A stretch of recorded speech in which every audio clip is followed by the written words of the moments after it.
Hello everybody, welcome to another daily dose of gaming news and all that good stuff.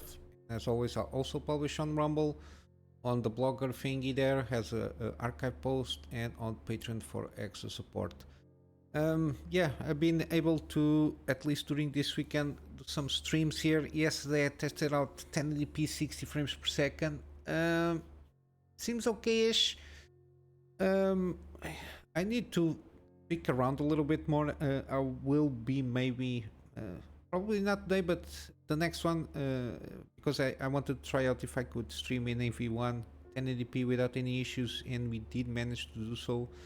But I wanted to try out more stuff. Maybe the next one I will try ramping up a little bit to 1440p in AV1, see if the system can handle everything. If not, I think I might be able to stream 264 as I was doing previously. I don't know. We'll have to see. I want at least good quality. I don't like seeing the stream compressed. But yeah, I'm managing to at least record this time at 4K 60 frames, which in the last couple of streams, so basically 5 and 6, I think. Yeah, it's going to be a mix and match of gameplay footage and stream footage, a little bit cobbled together. But yeah, I don't want to skip episodes, and I apologize for that. And later we should have oh, it's not here. It's Prey, another Prey episode. I think we are reaching the final stretch of Prey. But yeah, and then I don't know still which game. Maybe I will maintain for the moment, for the time being, because I'm a little bit busy with the Elden Ring streams. I just maintain two games there. I don't know. We'll have to wait and see, or else I will get again overwhelmed, and then I don't want to spend too much time without posting anything regarding the gameplay series. But yeah, basically, yeah, regarding the channel, that's it. We'll have to wait and see when I can stream again. Again, when I stream, I usually, it's like a kind of a spur of the moment thing. I got like at least a couple of hours free. I will announce it on Twitter when I can. But yeah, let's go to the news. Some interesting things here. Supposedly, NVIDIA is rumored to mandate the 16-pin power, so the 12-volt power pin. They just changed. They changed the name. Now it's called PCIe 6 16 power connector, which is the 12-volt power connector with some sense pin changes there. Again, even this, I watched this video yesterday. It was on my feed from Moore's Law is Dead. Regarding his sources, regarding the implementation of the starting at least the 5000 series to implement the 16-pin connector in all of their GPUs, even like the 5060. Yeah, this is I don't know, for lower end I don't see a lot of issues. My main issue will be with the higher end GPUs that demand a lot of power there. Even him said that even the PCI 8 pin things there, they can handle a little bit more power. They are rated to the tolerances for the handling the more power are there. Even the cheaper ones can handle that. I think they can handle a little bit more power to be delivered through there, because yeah, we're still seeing a lot of channels from repair stores still dealing with some 4090s melts, connector melting, even sometimes some 4080s. And yeah, NVIDIA doesn't give a shit about you. And the fact that they want to implement this is just mainly because it's cheaper. Because if you have just one connector throughout the entire lineup, it is cheaper for the BOM, so the bill of something. How I forget how it calls, bill of materials. It's way cheaper, so they don't have to resource other type of connectors, and of course if it is an 8-pin connector, it has more connectors to be implemented, and plus the fact that how it is implemented on the board itself, we have to have a little bit more traces here and there for the connection itself. You have to have a little bit more board space to be able to connect, to put the connectors there, all of that jazz. So it saves money basically. That's don't don't put yourself thinking they are going to be doing something for you. No, they just want to make it cheaper as possible, and the fact that they have this new standard per se, which is a shit standard, because again we continue to see 4090s connectors melting down. Again, there is what they called user error, but I never saw, at least to my memory, to see any kind of these issues with PCI connectors, 8 pins, 6 pins. I never saw anything on the internet regarding that. So when you have a design, again a flawed design that induces user error, it's not the fault of the user. It will be a start of the faulty, the fault is on the faulty design there. And yeah, that is not good. I don't like this move unless they just overhaul the goddamn even it's not even the spec itself. They can change the name all they want. They really need to redesign the physical connector there, or else this is not going to work out well. From the part of AMD, they are still maintaining their decision to maintain PCIe 8. Again, this is more than a proven design. These 8-pin connectors, there are widespread implemented even in older PSUs, and the fact that if you want to buy, supposedly now if you want to buy a 5000 series, you have to have this connector, or else you're going to have to scrunch around and and buy a dongle on Amazon, which is by itself not a good option. Or you have to upgrade your PSU also, which is just adds extra cost to the fact that you want to upgrade your GPU, especially for a 5000 series. It's yeah, it does not look very good at this moment in time, given that this kind of, at least it makes sense that NVIDIA will at a certain extent to mandate all of this to make it cheaper to manufacture the GPUs, and to try to to make it uniform across the line of all their GPUs, at least for the 5000 series, because the 40, we just have the 4080s and the 4090s, I think, are the only ones. I think the 4070 Ti Super has also the 16-pin, if not mistaken. I don't remember for sure, but yeah, it's interesting, the idea, but again, the design of the connector has to be completely revamped. At least that's my perspective, and even Moore's Law that basically has kind of a similar opinion, because if you have what supposedly can handle a lot of power. Basically, from what I understand, the 8-pin power can handle that much power as a 16-pin to a certain degree, and it has better tolerances than the PCI 6, this 16-pin thing here. Even the safety things, in terms of engineering, the safety production thing, there is a rating. The 8-pin is like 1.9 rating, while this 16-pin is like 1.1, which from an engineering perspective, I think it's a disgrace. But yeah, the things don't look good unless they just do. I don't know what they can do here, just short of increasing the physical connection itself, so that the physical connection can be greater, so in terms of resistance of the connection is less, to lessen that resistance connector, because the connectors are the ones that are melting. The power cables by themselves seems to be okay, because I don't see any other way to go about it at this moment in time. I don't know, if I'm not an engineer, it's my perspective of seeing, understanding a little bit how electricity works and how resistance in the electric connection works.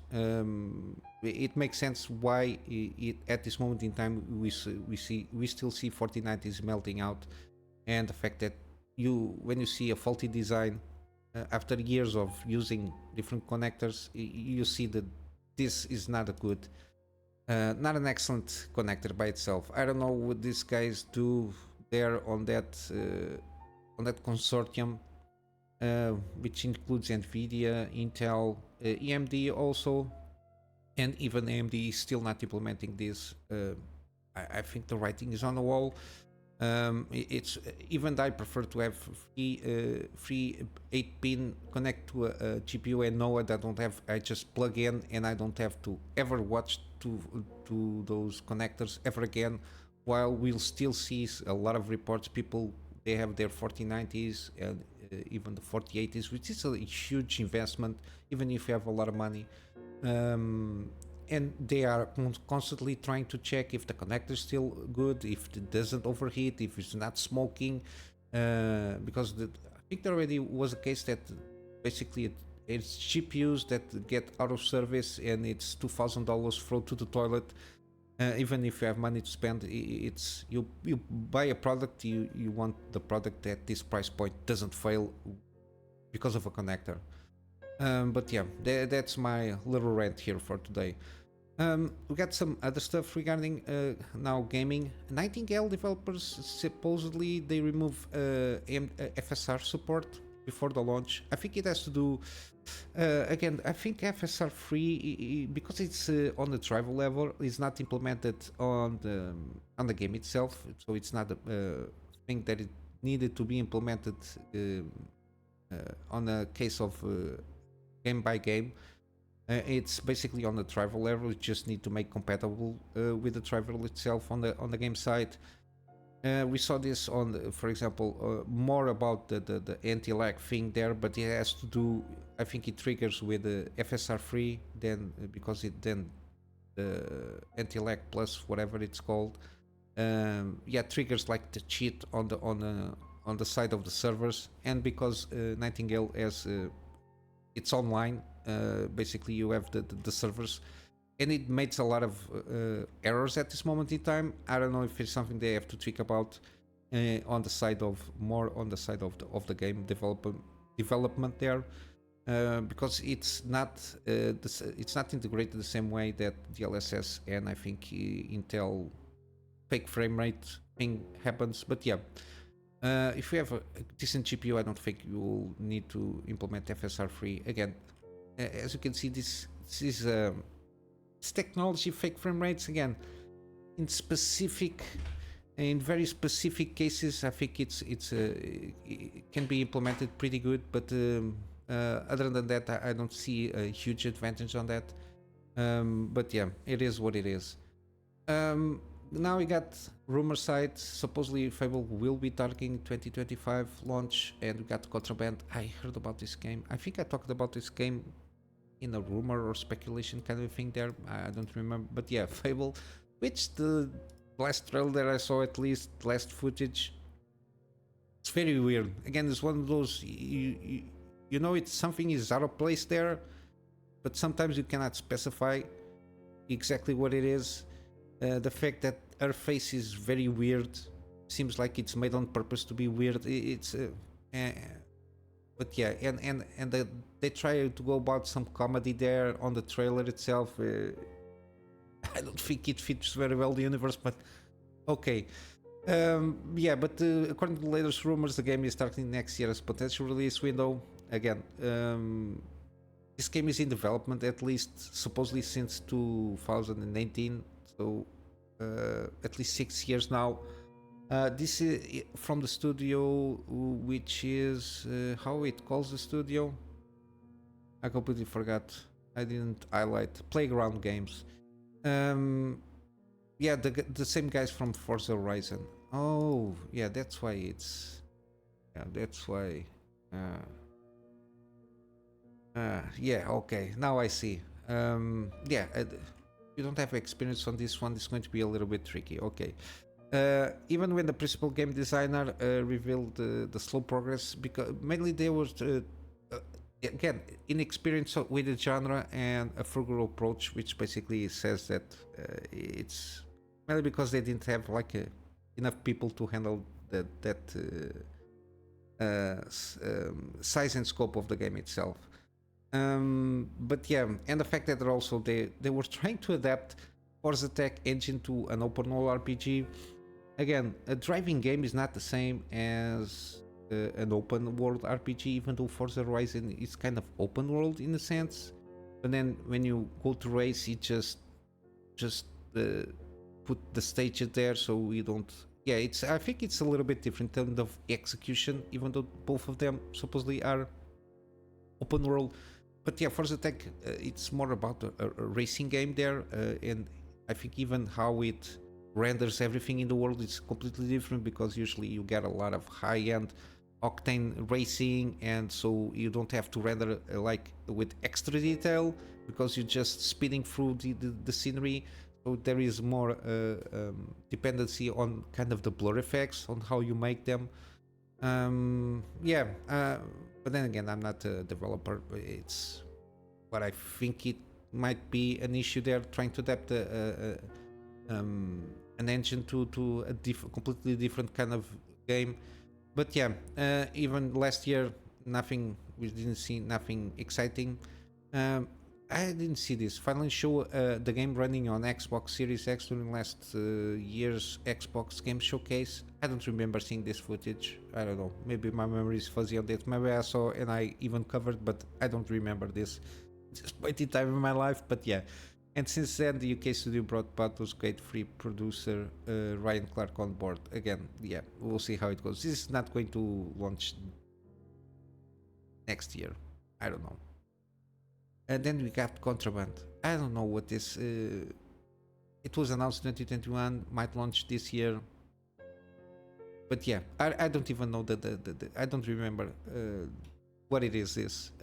But yeah, this is what we got at this moment with Fable. Again, I think it's going to be a disaster. We've been seeing a lot of DEIs being introduced in a lot of games. Some of them are sprinkled around, others are quite a little bit on the nose, and people are not liking that much. But yeah, we'll have to wait and see what how this game will go. In better news, we got the Enotria, the last song. I covered this here and there. They got some previews like a few months ago, something like that, but finally we got a launch date. I completely missed the streamer awards. It's not the thing that calls my attention. I just focus on one show, which is the Game Awards at this moment in time. The Stream Awards, whatever. Yeah, it's made on Unreal Engine 5, and it's going to be launched June 21st. Again, this is like a Souls-like, but a different environment. Some twists here and there. From what I understand, basically the sword is the same, because the sword is like a key item in terms of lore and how you go about doing things. At least that's my perception from what I understand. They got an official trailer for the launch of when it comes out, and you got different setups that you can change on the fly, like free how do you call it? Jesus. Free customizable loadout. Sorry, that's what I want to say.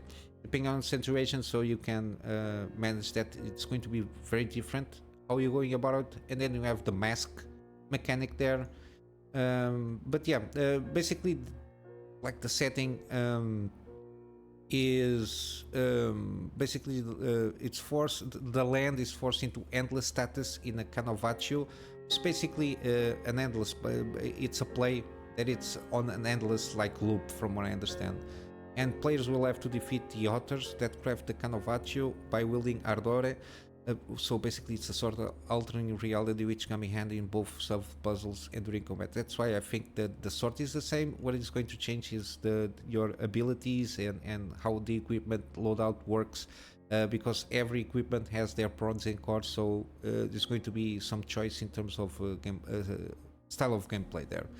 But yeah, I'm always curious about this, and you got also some specs here. Supposedly for 1080p 60 frames and high quality settings, 1080p will suffice, but even though we have a Ryzen 5700 XT or even an Intel Arc 77, I think the 57 XT it's only 8 gigabytes, if not mistaken. Intel Arc, the normal one, is also 8 gigabytes of VRAM. There is a special version with 16. And 1080p, I think it's also 8, if not mistaken. 7 or 8, I don't remember. This is a very old GPU. It's in the same generation that the last GPU that I had before the one that I have now, which was a 1060. I think it was a 1066 6 gigabytes that I had. But yeah, if this is suffice to play a 1080p and even an 8th generation Core i7 or Ryzen 5 3600, yeah, I think it's going to be on the lower end of entry level of hardware for you to play this game, and I will assume 60 frames is going to be at least the minimum in terms of frames, so it will have a more fluid experience. Because Souls-like, if you can maintain those at least 60 frames per second fluid, for the timing and the pairings and all that jazz in terms of combat, I think it will be a good experience. Hopefully this will not change or doesn't get updated to higher hardware, and effectively hopefully the Unreal Engine 5 games that are starting to come out don't throttle too much the hardware. But yeah,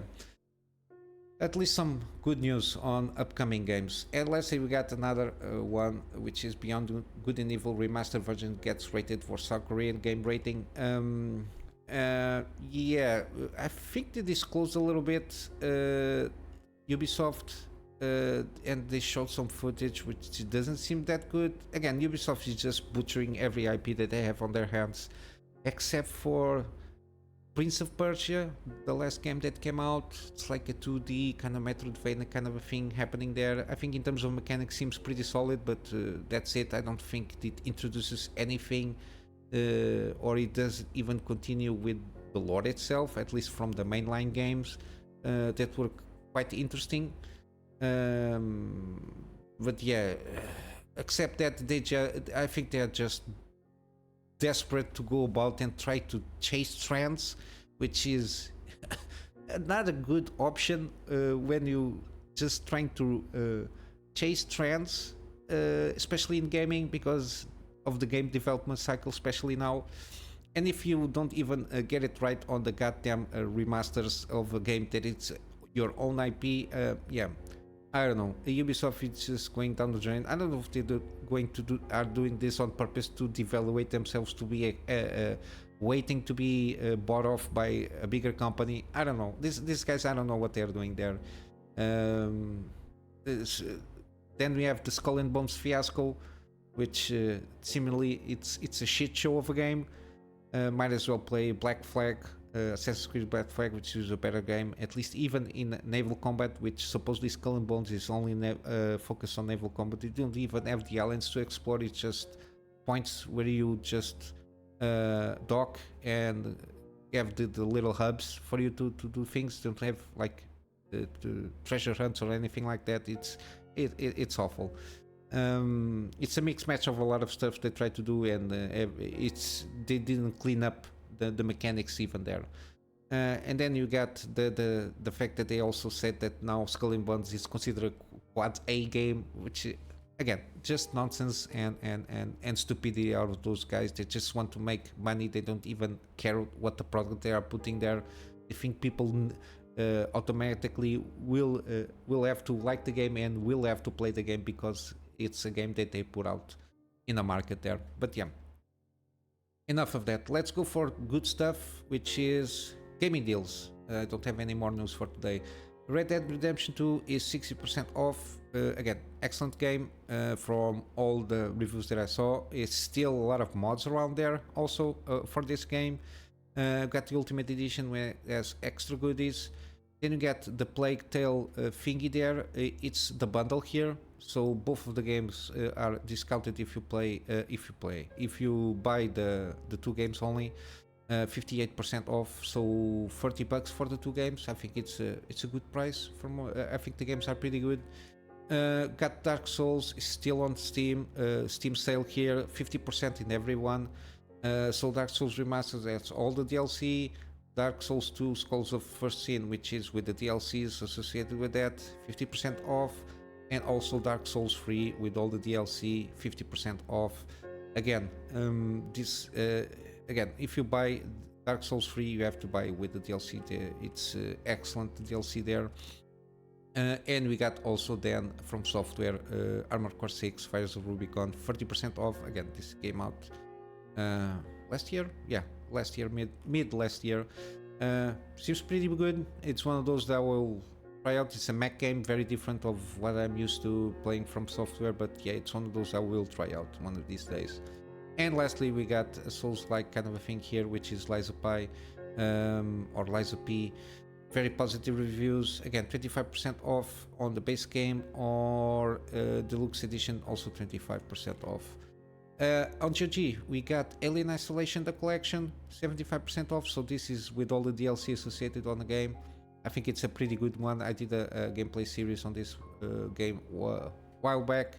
I might be going about and playing again in 4K because it's very good in terms of suspense, and I completely forgot the only thing that I remember is it's the goddamn alien going around chasing us.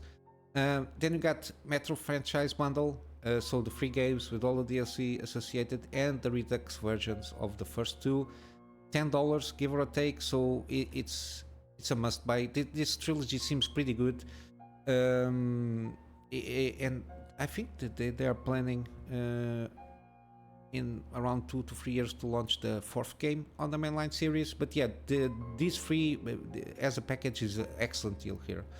We got also Wartales, which is very similar to Jagged Alliance here in terms of gameplay, but it's a different setting, different story, different studio.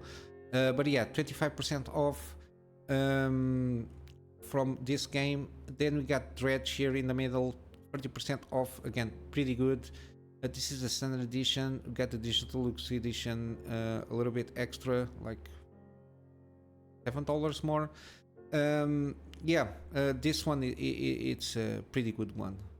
Lovecraftian in the environment, got a like Lovecraftian kind of storytelling. They're very weird, but then you got the boat mechanics, trying to fish and sell the fish and upgrade your stuff and maintaining your little boat, all that jazz. And yeah, then we got to finalize here Jagged Alliance 3, 44% off. The ones that made the game, are the same creative directors that did the first two mainline games.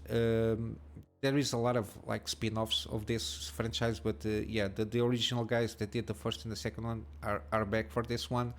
And it is one of those that I want to try out because I like this kind of games, turn-based combat and strategy and management of the mercenaries and all that tinkering that it goes about. Yeah, I like this kind of games, and I think it's a pretty good one. And yeah, basically this is it what I got for you today. Oh, I forgot to mention that, yeah, VOD from, I don't remember from when this was recorded, but yeah, the VOD episode, from the fourth live stream, so it matches the episodes there. It's live. The fifth one, I don't know when it comes, maybe today or tomorrow.